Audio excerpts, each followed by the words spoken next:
Bonjour, Cornelia Krause, professeure-chercheur à l'Université du Québec à Chicoutimi. Je travaille au département sciences fondamentales et j'enseigne en biologie. J'ai fait mes études en sciences de bois et je me suis spécialisée dans mon cheminement au cycle supérieur en écologie forestière, qui fait mon champ de recherche et évidemment écologie forestière et la qualité de bois. Et je dirais ma spécialité est plus au niveau tous les traitements sylvicoles, comme par exemple des plantations ou des coupes partielles, avec un volet un peu particulier. Je m'intéresse beaucoup au système racinaire. J'enseigne principalement dans le domaine écologie, comme des cours de base écologie générale, écologie de la forêt boréale, mais également la botanique et flore boréale qui sont reliées plus à des structures internes des plantes et aussi des cours comme par exemple la biologie cellulaire. La qualité de bois, ça se définit pas facilement. Pour une très simple raison, le bois est utilisé sur plein de différents niveaux.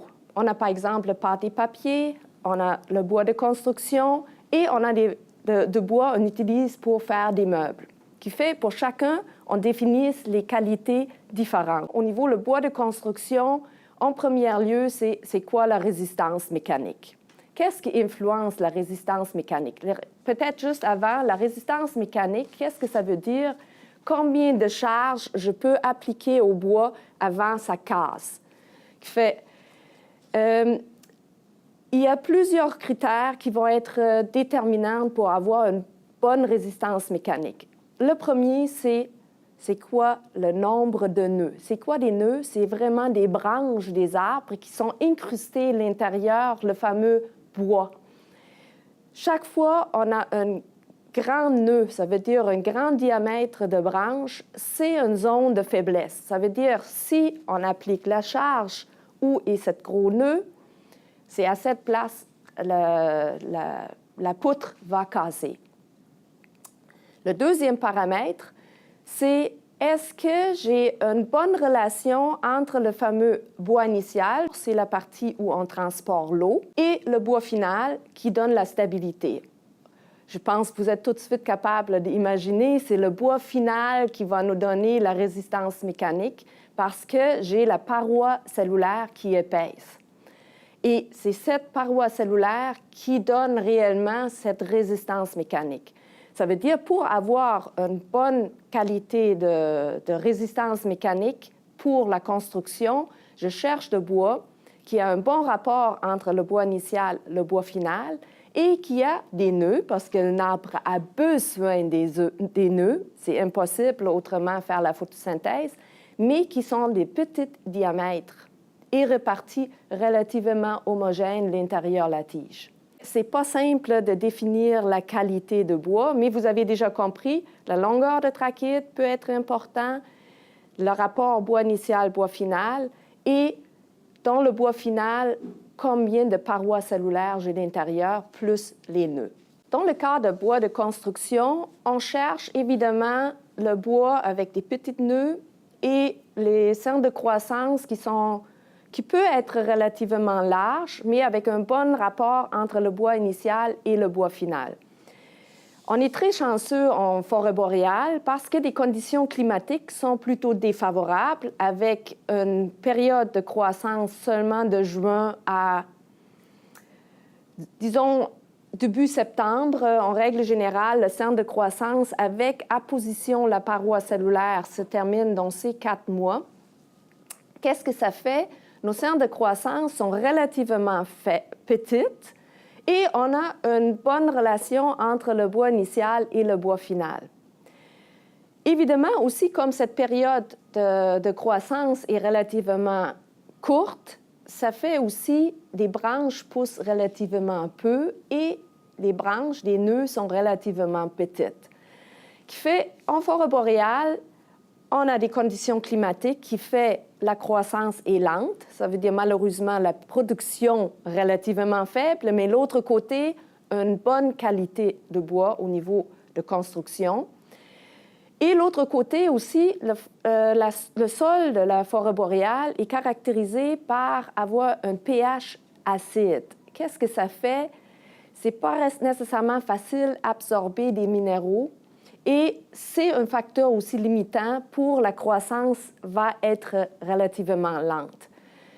Pourquoi le sol est acide? Quel type de plantes ou des arbres on a en forêt boréale? C'est principalement des conifères. Et des aiguilles qui tombent au sol sont acides, c'est une auto-acidification on a au niveau de la forêt boréale. Et avec ça, évidemment, la croissance qui est relativement faible.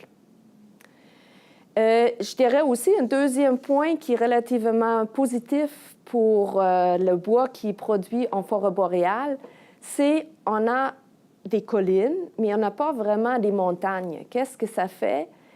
On n'a pas beaucoup d'arbres qui poussent en grosse pente. Dans les cas des arbres qui poussent sur une forte pente, on a un problème de stabilité. Les arbres, par gravité, vont avoir une tendance à être forcés de plier vers le bas de pente. Et pour le redresser, ils forment le fameux bois de réaction, dans le conifère, le bois de compression. Qu'est-ce que ça veut dire?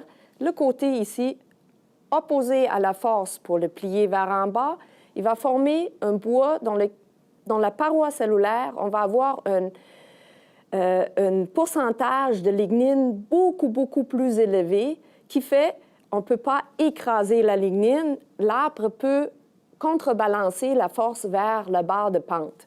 Juste pour vous montrer un peu le bois de compression, on voit ici un bois beaucoup plus foncé qui le bois de compression où on a énormément de lignine à l'intérieur. Malheureusement, la lignine est très bonne pour l'arbre, mais très mauvaise pour la transformation de bois. Pour la construction, oui, le bois de réaction est très bon pour stabiliser de l'arbre.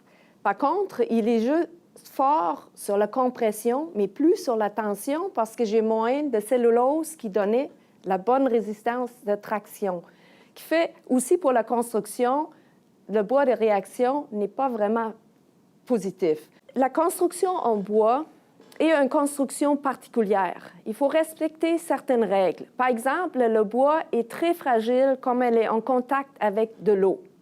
Qui fait si, par exemple, je fais une construction, une maison en bois et j'expose mes poutres à l'extérieur, il faut absolument mon toit dépasse largement la façade pour pas je peux avoir une accumulation à quelque part de l'eau sur le bois parce que le bois, les parois cellulaires vont absorber l'eau et si l'eau est présente à l'intérieur du bois, automatiquement, les micro-organismes peuvent rentrer parce qu'ils ont besoin de l'eau pour faire leur métabolisme et dégrader la cellulose et la amylocellulose et peut-être même la lignine. Ça veut dire si la construction est faite en règle, le bois peut perdurer des centenaires, même des millénaires. Pensons juste à des bâtiments qui sont en Europe. En Europe, on a des bâtiments qui ont plus de 1000 ans, ils sont encore intacts. C'est vrai, en Europe, les bâtiments sont principalement faits par des feuillus qui ont quand même cellulaire une différence avec des conifères. Mais même des conifères, on a plusieurs bâtiments, même ici en Amérique du Nord, qui ont quand même plus que 150, 200, 300 ans. Pensons juste à la chapelle à Tadoussac, qui est quand même déjà qui est bâtie en 1700 quelque chose. Et des structures de base, des piliers, sont en pain gris, et ils sont en pain blanc, je m'excuse, et ils sont encore intacts. Ou pensons à la cathédrale à Chicoutimi. L'intérieur des structures sont quand même plus que 100 ans et il n'y a aucune pourriture à l'intérieur si ça reste au sec. Je pense que c'est le mot fétiche ou mot clé, c'est il faut avoir des conditions sèches. Et le bois, évidemment, comme on l'utilise, il faut elle est séchée. Il ne peut pas être construit humide parce que ça risque à permettre des micro-organismes de rentrer et aussi le bois va changer ses dimensions si on l'utilise humide.